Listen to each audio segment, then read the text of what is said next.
Bien, muchachos, seguimos con el capítulo 11. Vamos a ver, la primera parte vimos lo que eran los procesos con moldes no permanentes y con moldes desechables, así se les dice. En este caso vamos a ver procesos de fundición, pero ya con moldes permanentes, sí. Moldes no desechables, son ya diferente eh, la elaboración del molde, sí. El proceso en sí sigue siendo igual. eh, Usted tiene que llevar al punto de fusión el metal y pues introducirlo en el molde. Pero hay ciertas cosas, ciertos factores o ciertas partes del proceso que cambian ligeramente. Sí, ciertas cosas que hay que tener en mente. Sí. Bien, vamos a ver. Procesos de fundición como el de permanentes. Sí. Aquí hay algo interesante. Hay una desventaja económica en cuanto a la elaboración de un molde desechable. Sí. Esa desventaja es que usted tiene que hacer un molde para cada pieza que usted va a fundir, ¿no? Esto en la fundición con molde permanente eh, no ocurre, porque usted puede reutilizar ese molde muchas veces, n cantidad de veces, sí. Claro, el molde permanente tiene un ciclo de vida, ¿no? Para las tantas fundiciones tocará reemplazarlo, pero eh, ahí la importancia, conocer de materiales, tener en mente que el molde permanente debe ser de un punto de fusión más alto que el metal que usted está fundiendo, tiene que ser resistente a las altas temperaturas, eh, seguramente un material refractario, ¿sí? Acá en la imagen se puede ver un molde permanente, en este caso en dos mitades, de lo que es un gancho, ¿sí? Si usted se pregunta alguna vez cómo se hacen los ganchos para levantar cargas, ¿sí? O piezas que usted ha visto en el comercio, ¿sí? Aquí vamos a ver más o menos para que usted tenga una idea qué piezas se pueden hacer con estos procesos. Bien, como le venía diciendo, en la fundición con molde permanente, nosotros usamos un molde de metal construido en dos secciones. Estas están diseñadas para tener una facilidad de apertura y cierre. Sí, porque usted no va a destruir molde, o sea, para sacar la pieza como en un molde desechable. En este caso, eh, el molde debe abrirse de forma fácil para sacar la pieza, ¿sí? Estos moldes están hechos de acero o hierro fundido, ¿sí? O aleaciones de herramientas que eh, hacen que estos moldes sean resistentes al calor, ¿no? ¿Sí? La cavidad con el sistema de paso incluido se maquina en dos mitades para proporcionar dimensiones exactas y un buen acabado en la superficie. Bueno, en esta parte usted puede pensar, bueno, ¿cómo puedo hacer yo un molde? Un molde permanente, pues se diseña por computadora la pieza, claro, se toma en cuenta que tiene que ir tomar los efectos de la contracción en el tamaño, tiene que diseñarse de tal forma que usted pueda sacar con facilidad la pieza, ¿sí? Claro, todo esto que una vez que lo diseñe en computadora, usted programará una CNC eh, o alguna máquina para que le haga el maquinado respectivo, ¿sí? Aquí es donde usted se dará cuenta que el proceso de fundición puede ser complementado con un proceso de arranque de viruta, ¿sí? Bien, ¿y qué metales es común fundir en estos procesos? Aluminio, magnesio, aleaciones en base a cobre, hierro colado, ¿sí? Claro, que para fundir hierro colado usted requiere una temperatura elevada, de más de 1250 grados hasta 1500 grados Celsius. Entonces, esto afecta la vida del molde, ¿sí? Esto va a hacer que se vaya degradando la calidad del molde. Entonces, como le venía diciendo, la temperatura alta en la que funde el acero hace que los moldes permanentes no sean apropiados para este metal, a menos que el molde se fabrique con algún material refractario, ¿sí? Alguna relación con tungsteno o molibdeno, ¿sí? ¿Cómo es el proceso? Básicamente usted tiene el molde en dos mitades, de una parte que sirve para abrir el molde, una de las secciones, de una parte fija, se rocía con algún líquido especial para lubricar, o sea, para que usted pueda sacar la pieza una vez que se ha fundido, ¿no? El núcleo puede ser de un material de metal o puede ser un núcleo hecho en arena. Este puede venir hablando ya de un molde semi permanente, ¿sí? Tiene una mezcla de permanente con no permanente, ¿sí? Se hace vertido del metal líquido, se espera que solidifique y se abre el molde para sacar la pieza. Hay que tener cuidado, el tiempo para que se enfríe o se termine el proceso, para que se lleve a cabo todo el proceso de contracción del metal, hay que tener cuidado porque ya que el molde permanente no permite colapsarse como la arena, como el yeso o un molde desechable, pues en este caso si no hay ese chance para la contracción, la pieza se puede agrietar. Sí, ese es el cuidado que hay que tener. Cuidado, pues tener mucho cuidado ahí.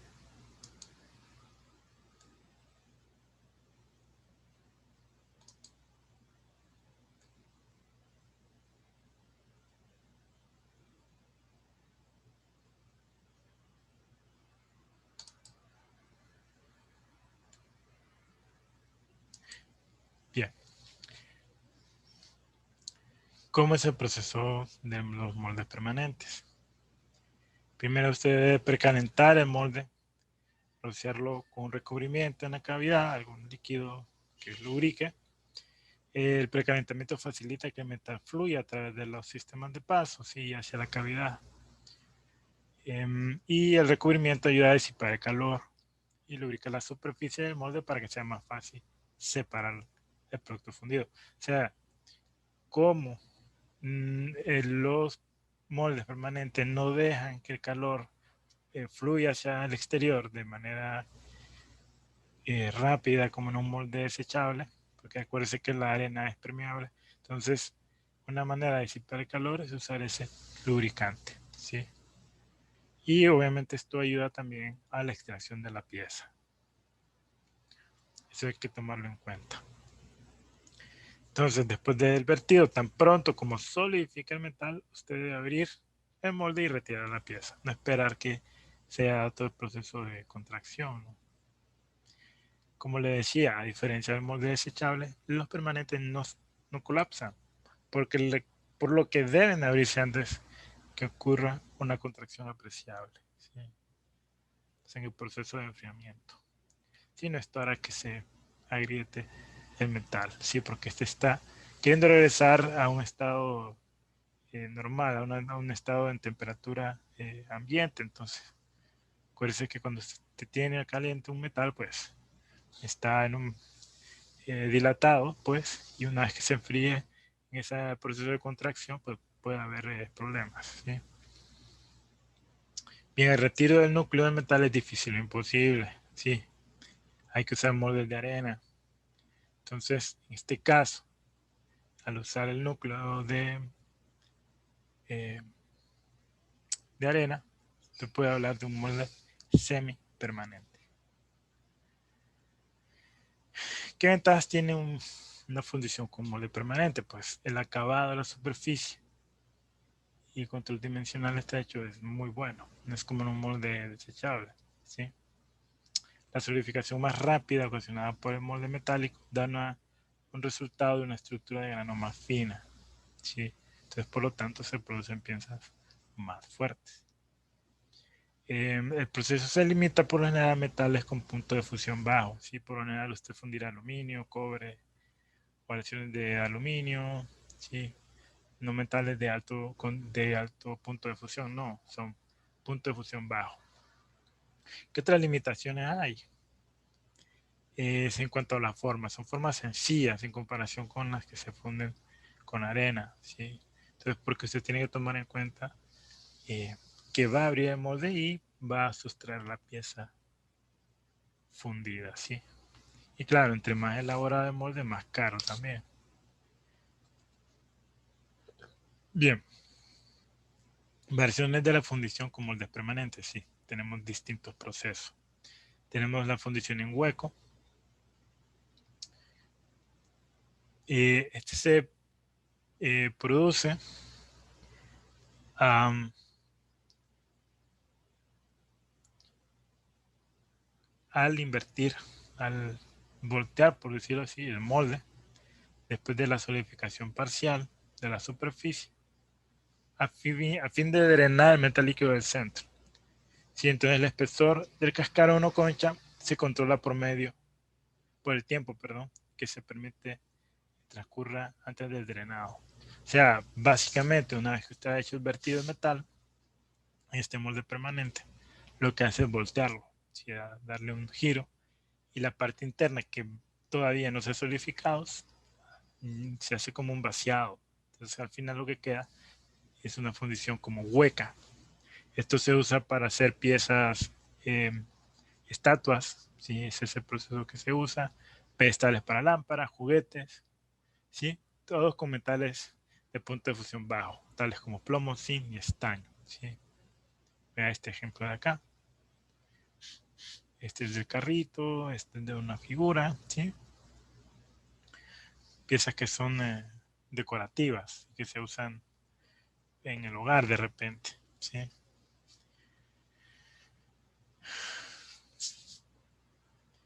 Bien, tenemos la fundición a baja presión.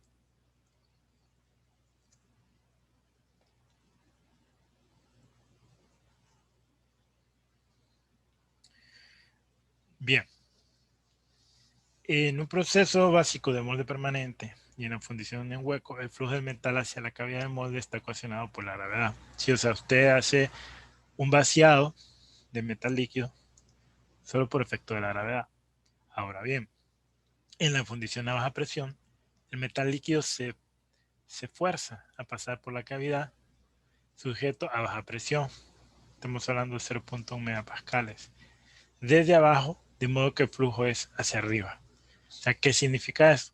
Usted no está usando la fuerza de la gravedad, sino que usted ya está induciendo una presión para que el metal fluya hacia el molde. ¿Sí? La ventaja de este proceso sobre el vertido tradicional es que usted va a hacer la introducción del metal derretido, se hace de forma limpia, porque no se expone al aire, no entra en contacto con el aire. Y por lo tanto usted va a minimizar defectos, perdón, como la porosidad por gas y oxidación. Y esto hará que mejoren las propiedades mecánicas, ¿sí?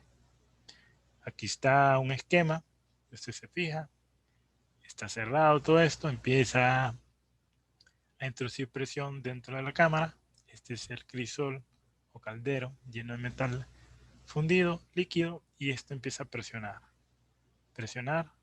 y esto sube por un tubo refractario que está conectado al molde principal. Sí, el molde que se abre en dos mitades, ¿cierto?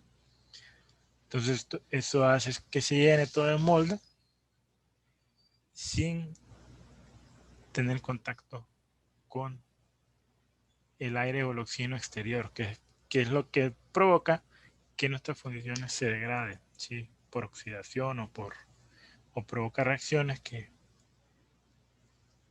hace que nuestra fundición tenga poros. Si al tener poros una fundición, pues es más débil, si es de menor calidad.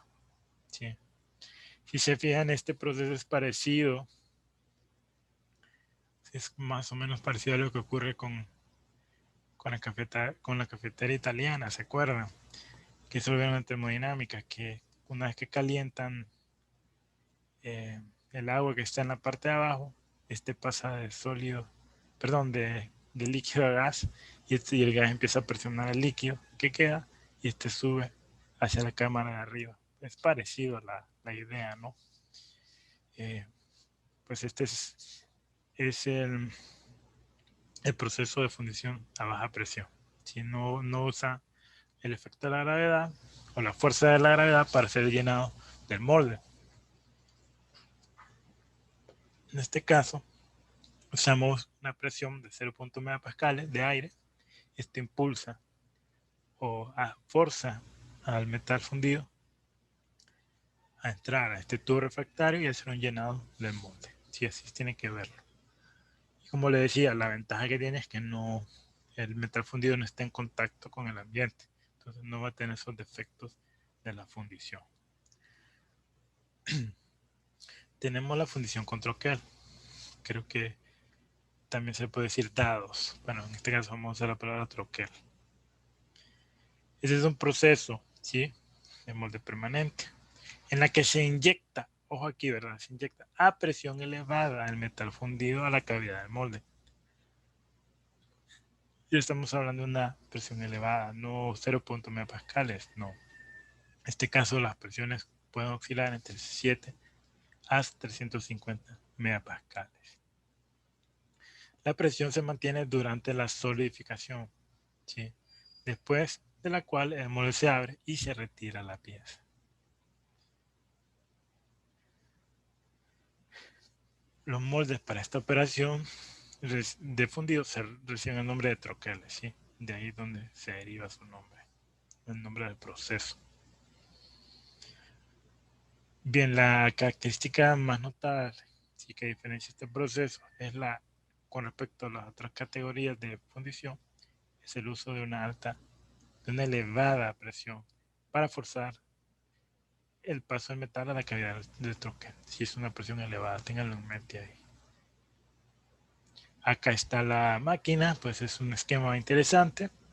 Si se fijan, ponen atención, ya han leído las diapositivas, pues el libro también. Aquí se pueden fijar que tiene un mecanismo de apertura y de cierre del molde. Aquí esquemáticamente está representado lo que es el troquel, las dos piezas, y tenemos el cilindro de disparo que le dicen, ¿no? Que es lo que va a ayudar a impulsar el metal fundido hacia la cavidad del molde. Tenemos la cámara de disparo y el agujero de vertido. En el cilindro de disparo fijo vamos a tener un pistón, ¿cierto? Un émbolo que presiona el metal fundido hacia la cavidad del molde, ¿sí? Una vez que usted ha hecho esto, pues ha hecho el vertido, abre la máquina y saca la pieza, ¿sí? Con el mecanismo que está ahí. Bien, pero de este fundición en troquel tenemos dos variaciones. Tenemos la máquina de cámara caliente y tenemos la máquina de cámara fría.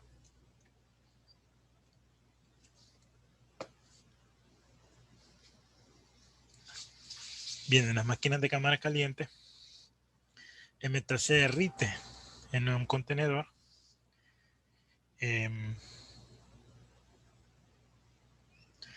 Un contenedor, en este caso,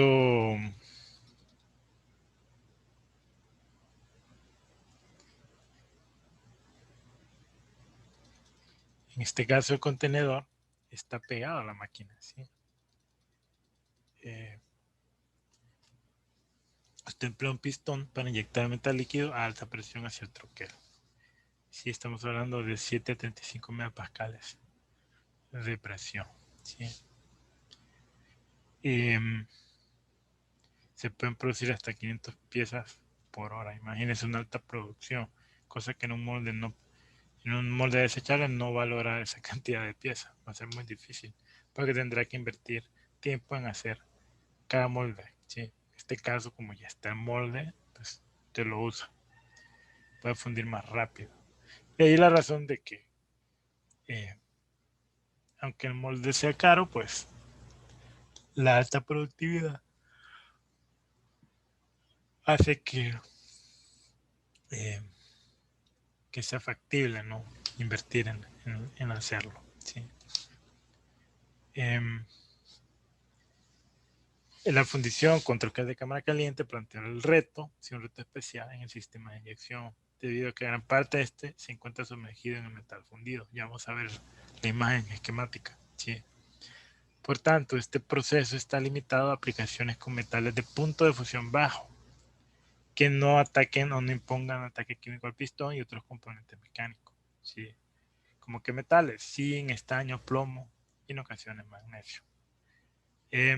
Yo les ponía y les decía a mis alumnos en otras clases que cuando fundíamos aluminio en el laboratorio de metalurgia, cada vez que usábamos crisoles de metal, estos se degradaban con el tiempo porque había una corrosión en caliente y el mismo aluminio empezaba a hacer un ataque químico al material. Muchas veces tuvimos problemas que quedaban agujeros en el crisol y el metal fundido fluía hacia afuera del crisol. Sí, es muy peligroso. Entonces, ve ahí la importancia, ¿no? De usar metales de bajo punto de fusión, que el zinc, el estaño, el plomo. ¿Sí? Son piezas con metales de punto bajo de fusión. ¿Sí? Eh, Acá vemos es que la parte esquemática. Aquí tenemos el crisol. Obviamente el crisol tiene quemadores, está fundiendo el metal. Y aquí está el pistón. El pistón bajará, ¿sí? Como se ve aquí. Y esto va a hacer que todo el metal líquido sea impulsado o forzado a entrar a la cavidad del molde. ¿Sí? Entonces lo interesante de la cámara caliente, prácticamente el crisol está pegado a la máquina. ¿Sí? Sistema de inyección también. Por eso se llama de cámara caliente. ¿Sí? Porque el metal líquido, el metal fundido, el crisol está pegado a la máquina. Una vez que ya se ha hecho la inyección del metal, pues se abre el troquel y se sustrae la pieza. ¿Sí? Entonces, por eso es de cámara caliente, porque está pegado a la máquina, el sistema de inyección. Bien, ahora tenemos la otra variante, máquinas de cámara fría.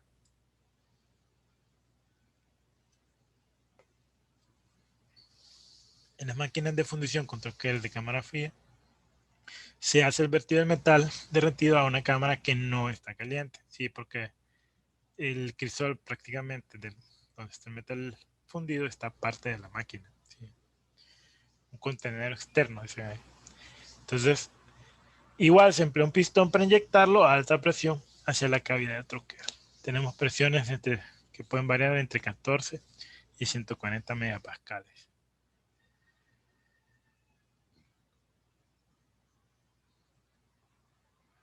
Bien, en comparación con las máquinas de cámara caliente, la tasa de producción no son tan rápidas, debido a que usted tiene que usar una cuchara para hacer el vaciado de metal. ¿Sí? Puede ser un operario que haga el vaciado, puede ser un brazo robótico, no sé si vieron los videos que les subí, y eso ahí hay una pérdida de tiempo, ¿sí? No es como el de cámara caliente que el metal está líquido y, y el pistón está constantemente inyectando el metal. ¿Sí? Igual sigue siendo un proceso de función de producción elevada, o sea, independientemente sea menor que el de cámara caliente. Las cámaras frías, ¿sí?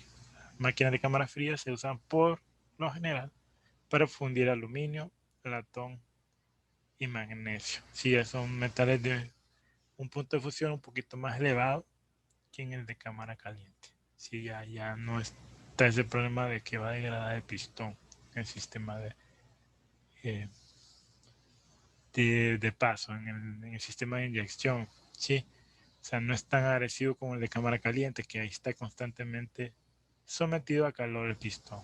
Sí, una diferencia ahí. Igual se pueden fundir metales de punto de fusión bajo, como el zinc, estaño y el plomo. Sí. Bien, los moldes que se usan en esta operación están hechos en acero para herramientas, acero para moldes o acero a níquel con bajo contenido de carbono. Sí, son aleaciones especiales para estos trabajos. Creo que eso lo vimos en metalurgia también. También se emplea tungsteno y molibdeno con calidades refractarias buenas, en especial para fundir acero con troquel y hierro colado. Sí, acuérdense que el tungsteno y molibdeno tienen un punto de fusión más elevado y son materiales refractarios. Bien, debido a que los materiales de troquel no tienen porosidad natural, o sea, no son permeables, deben de hacerse agujeros de ventilación y vías de paso en los troqueles. Todo esto para evacuar el aire y los gases de la cavidad, ¿sí? Debido a que los moldes permanentes no son permeables como un molde de arena. Sí, hay una diferencia sustancial ahí.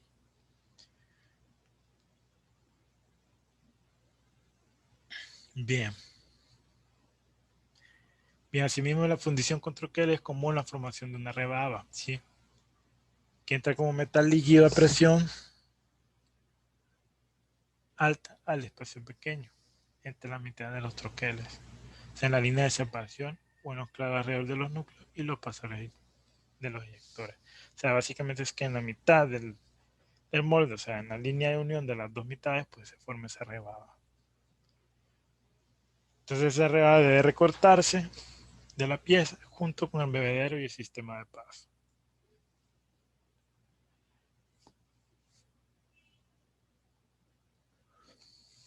Vemos aquí el ciclo de fundición en cámara fría. La diferencia es esa, ¿no? La cámara está fría, el sistema de inyección está frío y usted usará un cucharón para trasladar el metal fundido de un crisol que está aparte y usted hace el vertido en la máquina. Por eso se llama de cámara fría. Que es igual, se abre el molde para poder sacar la pieza. ¿Sí? Tiene un sistema para eyectar o expulsar la pieza. ¿Sí? ¿Qué ventajas me ofrece este proceso? Tenemos tasa elevada de producción, es económica para cantidades grandes de producción, ¿sí? Y se pueden obtener tolerancias estrechas, ¿sí? Porque hay mayor precisión en el molde, ¿no? Y también un buen acabado superficial, ¿sí? Porque cuando usted funde en arena, por ejemplo, la rugosidad de la arena se refleja en la pieza que ha fundido. Entonces, por lo tanto, no es un tan buen acabado superficial. En este caso, en los moldes de troquel sí, porque obviamente cuando usted hizo el molde, en el maquinado usted le dio un acabado, un muy buen acabado superficial. Son posibles las secciones delgadas por debajo de 0.5 milímetros de espesor, cosa que si usted intenta hacerle un molde de arena no podrá, porque no fluye el metal fundido con libertad, porque usted solo está usando el efecto de la gravedad para introducir metal fundido. En cambio, en los moldes permanentes, dentro que usted está inyectando a presión el metal. Entonces, el metal puede fluir en secciones delgadas. ¿Sí? Viene el enfriamiento rápido, proporciona un tamaño pequeño del grano y buena resistencia al fundido. Si usted se acuerda de lo que vieron en metalurgia, la metalografía y todo ese rollo, el tamaño y forma de grano le dará la resistencia al metal. Entonces, para tener un tamaño de grano pequeño, un enfriamiento rápido, debido a que hay que expulsar la pieza de forma rápida del molde, pues permite eso. ¿Sí? Un grano más pequeño y por lo tanto una mayor resistencia. ¿Qué limitación tenemos en este proceso? Además de los metales que se pueden fundir, tenemos la restricción de la forma, porque bien hemos dicho, ¿no? Que formas complejas no son tan comunes, o sea, no, para hacerla en moldes permanentes porque sacar la pieza costará mucho más, ¿no? Sí, la configuración geométrica de la pieza debe permitir su retiro de la cavidad del troquel. O sea, que no se pueden hacer formas tan complejas. Bien, tenemos la fundición centrífuga.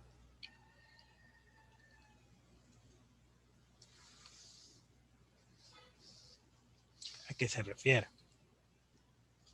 Son varios métodos de fundición en los que el molde gira a gran velocidad, de modo que la fuerza centrífuga distribuye el metal derretido a las regiones externas de la cavidad de troquel. Tenemos tres tipos: la fundición centrífuga real, la fundición semicentrífuga y la fundición centrifugada. Entonces, son variantes, son tres formas, son tres tipos de fundición centrífuga. ¿Qué tienen en común? Que el molde gira y la fuerza centrífuga hará que haya un llenado o distribución del metal fundido. ¿Sí? Ahora vamos a ver sus diferencias. Tenemos la fundición centrífuga real. ¿Sí? En este caso, creo que yo puse un video en campus virtual, si mal no recuerdo. Usted hace el vertido de metal en forma líquida y hay un molde que está girando, ¿no? Entonces, con esto se producen piezas tubulares. Por ahí en la tarea que yo les puse, puse la imagen de unos tubos. Y usted me dice, ¿cómo se hace? Bueno, así mismo, girando. El contenedor, ¿cierto? Está apoyado en un sistema giratorio. Aquí está el motor, ¿cierto? Entonces que gire el cilindro y este es el vaciado del metal. Entonces, al girar la pieza, esto hará que el metal fundido pegue en las paredes, o sea, la fuerza centrífuga hará que pegue en las paredes y formará una forma cilíndrica, como los tubos, ¿no? Uno de los alumnos me decía que para hacer los contenedores de rotoplas, los tanques que se usan para agua, se usa ese sistema. Si el pellets o el material plástico en bolitas se derrite en una máquina y esa máquina hace como un vertido del pellet derretido y la máquina hace que gire, ¿no? Y esto va haciendo o produciendo, por decirlo así, un contenedor cilíndrico, que en este caso es el rotoplas. Si usted se fija, el rotoplas no tiene costuras. O sea, no es que hizo una inyección de plástico o de metal, perdón, no de metal, de material de algún polímero. Usted hizo una inyección y sacó dos piezas y las pegó después, o las costuró o las derritió. No, se hace el cilindro, ¿sí? Entonces es la misma idea con esto. Se derrite el metal y se hace el vertido y la fuerza centrífuga me produce una pieza, en este caso una pieza cilíndrica. ¿Sí? Bien, esa es la fundición centrífuga real. Acá tenemos otra imagen, es lo que yo les decía, la gran velocidad de rotación ocasiona que la fuerza centrífuga haga que el metal adopte la forma de la cavidad del molde. Sí, aquí se ve bien. Aquí está el motor que hace que gire todo el sistema. Aquí está el vertedero, se vierte el metal líquido y este se pega a la superficie, ¿no? Final, la fundición final, pues es un tubo, ¿no? Claro, la forma exterior puede tomar la forma de un círculo, puede ser redonda, octagonal, hexagonal, etc. Sin embargo, el interior, en teoría, será un cilindro perfecto, circular, ¿no? Aquí está otra imagen, se ve de perfil. Aquí está el molde girando, aquí está el metal derretido que se pega a las paredes, están los rodillos que hacen que gire y aquí se ve cuando se hace el vertido. ¿Qué piezas son las resultantes? Pues son tubos, ¿sí? Los tubos que se usan para agua potable, tuberías en específico que se usan para la industria, así se pueden hacer. Si usted no tenía ni idea de cómo se hacía, pues ya puede perfectamente verlo. Bien, tenemos el otro proceso. Se llama fundición semicentrífuga. Bien, se sigue usando la fuerza centrífuga para producir fundiciones, en este caso sólidas. en vez de piezas tubulares. O sea, la velocidad de rotación en la fundición semicentrífuga por lo general se establece de modo que se obtengan factores G de alrededor de 15 y los moldes se diseñan con mazarotas en el centro a fin de suministrar el metal. Ya sea la mazarota está en el centro. ¿Sí? Aquí se puede ver una polea. Vamos a ver. Acá. ¿Sí? Se hace vertido en el centro. En el centro estaría la entrada, la mazarota también. Se gira un plato, una tabla.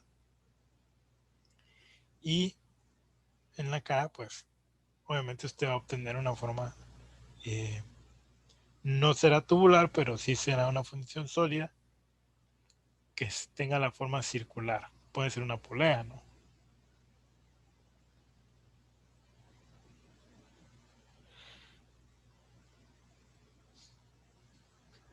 Sí.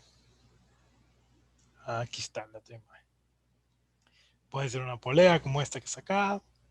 Puede ser piezas, si se ve acá, como estas hebillas. Pueden ser insignias de solapa, piezas ornamentales, ¿sí? Se usa este sistema. Spin casting le llaman unos. Bien, la densidad del metal en el fundido es mayor en las secciones exteriores. Eh,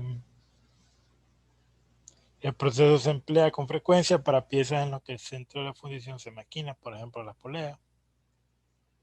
O sea, lo que elimina la porción donde la calidad es más baja, ¿sí? Donde la densidad y la resistencia es más baja.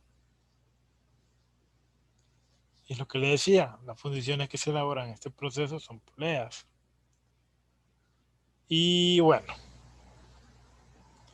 el ejemplo que le ponía de estas hebillas o el video que le subí de las insignias de solapa. ¿Sí? Tiene que haber una entrada en el centro, los ductos de llenado y pues esto se corta, ¿no?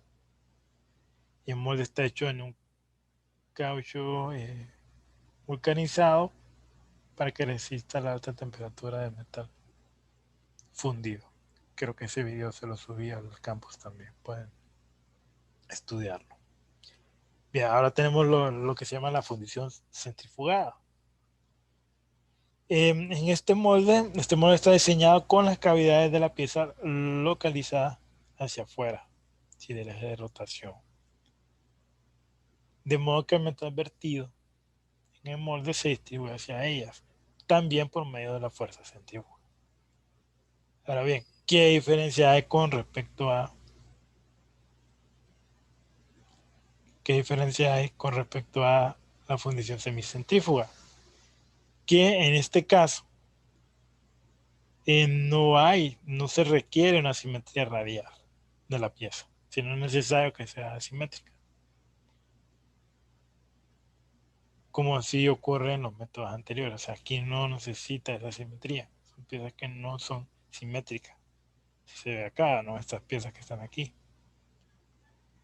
Entonces ahí la diferencia entre esta fundición centrifugada y la fundición semicentrífuga.